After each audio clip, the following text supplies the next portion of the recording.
Hey, By Thomas here. Beautiful sunset out here. Kids are enjoying their snow mound over there. When we cleared off the driveway, I did a video of that, I think last week, clearing off the driveway, put all the snow over there. Kids absolutely love building stuff over there. Goats were having fun. Dogs were irritating me, so I'm shooting this video twice because of that dog right there wouldn't stop barking at a bone that the other dog had. All right, get back to this video, see if I can shoot this in one take. What we have here is the Timberking 2020, and about 2 weeks ago, I had someone ask me a question. Hey, I've got a 1600 mil, and my cutting box, the box is not the same size due to a belt that goes through. Can you show me how the tensioner is set up on your mill and this, that, and the other? I said, I'll do you one better. I'll do a video of that, and hopefully this will find the individual, and I'll look back into the comments or anything and say, here's the video. But one thing that separates a Timberking from other sawmills, not all, but some other sawmills, is the first off, the design of the head and how big of an area it can cut. Even their smallest mill, the 1220, can cut a very large area, and they are all standard with a 16-inch cut through. So from the bottom of this black beam right here all the way down to the blade is 16 inches. So you can cut 16 inches into a log on all their models. That's very impressive. That's a deep cut, and it just saves you a lot of time, especially if you're going to be quarter sawing stuff and you use a method where you just cut the log in half, take it off, and put other pieces back on there. So there are some really huge bonuses to that. The other thing is, if you look from this angle right here, we have a rectangular box where there's no obstructions in it. Now, I've got like my diesel lines here and stuff like that, but I've got the guide roller completely tucked in over here, and you got the fixed guide roller over here. The distance between those two guide rollers is 38 inches. So your max with the cut is 38 inches.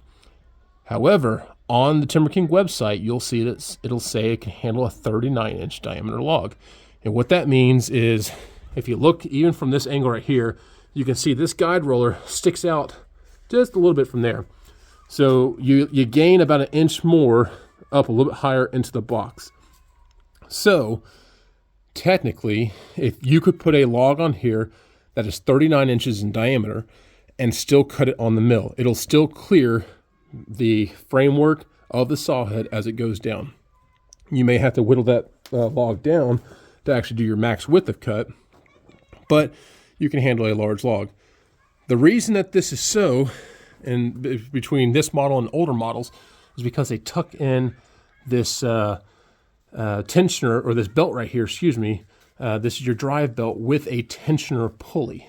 It's a very simple design, but it's something that's also very helpful when you're trying to get the proper tension on that belt there. So on this diesel model, now this is the B1505D Kubota diesel. You'll notice that there's one thing difference between the 2020 with the gas model and with the diesel, and well, there's actually a few differences, but one of them is this belt right here. I'm running a triple wide belt. It's a BX89 belt, so it's a triple V belt that goes to a pulley, and that pulley is going to be smaller than the one you see on the gas version of the 2020. On the gas version of 2020, you're running a double V belt, and you're running a larger pulley down there. And the differences in that pulley is based on the engine RPMs. This diesel right here runs at a slower RPM than the gas engine. So in order to maximize the torque curve and also to keep your blade moving at the correct speed, you can size it based on the pulley. So a smaller pulley with a lower RPM and higher torque will allow you to get the correct speed. Whereas the gas engine, you're spinning at a higher RPM, so you do a little bit larger pulley, and still you're gonna get the same speed.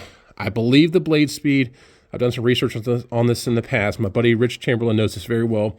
The blade speed is somewhere around 55 miles an hour. That's something that just rings a bell in my head. That may be close, but not correct, but it's close. You want that blade speed to be a pretty consistent speed as throughout your cut, so you're getting the best cut quality possible. Now we're going to go around to the back side of the mill, and we're going to show you actually how that pulley up in there, or how that idler pulley there actually works. So you can see it's that cylinder right there, very large, everything that just tucks that belt up in there. Let's walk around the back side.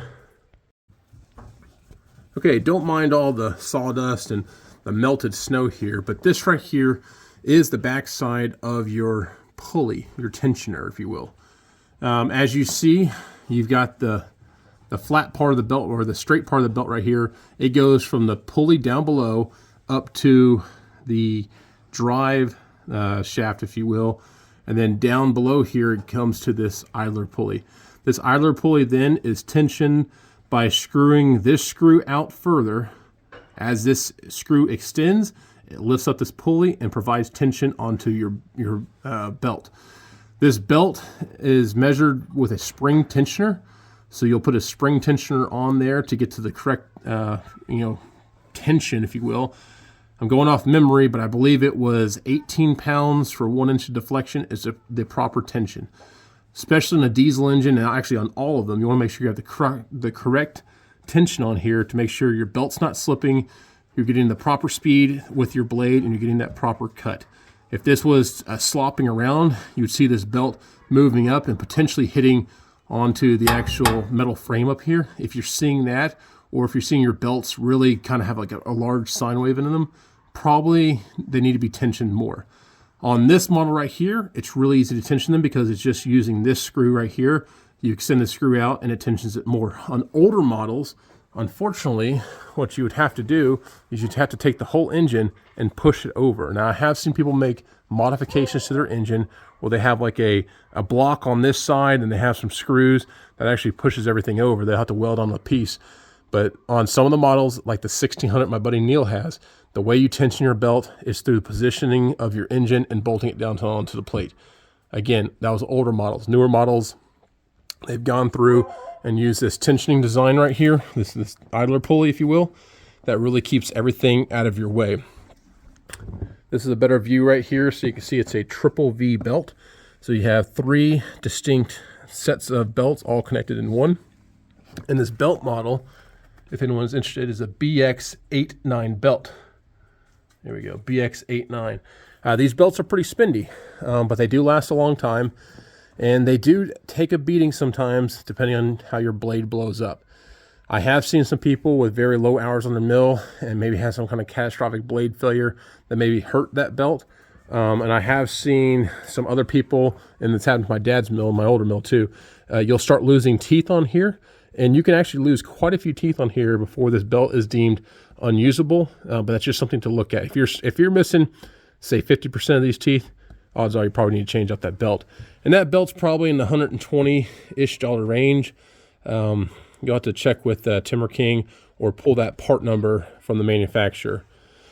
So I hope this answered the question. I will see if I can get some other pictures there, but there's your idler pulley right there, or tensioning pulley, that once tensioned up applies pressure to your belt and ensures that everything is, running where it should in the correct way. It does have a mounting bracket on here. You've got like a pivot screw right here that allows us to move up and down. If you were to take this belt off, you'd have to back this bolt out all the way. It would essentially drop this pulley down further and allow you to take the belt off. Now, on my 2020 mill, or excuse me, on my 2000 mill, I did actually have the weld brake that holds on that cylinder of that bearing. It broke on me. We took it over to my buddy's shop, and I'll see if I can put in the description below the link to that and how we fixed it. We took it off, re-ground out the hole, and then we TIG welded it back together with a nice full penetration weld to make sure she holds. This whole assembly here, I know some people who keep a spare one of these on hand just in case. This is not a typical thing to break, but I have seen a number of these break. Some of them early on, some of them after many years of use. Mine broke around about 400 hours or so, but I have seen it on a few occasions, and it could be due to a bad weld.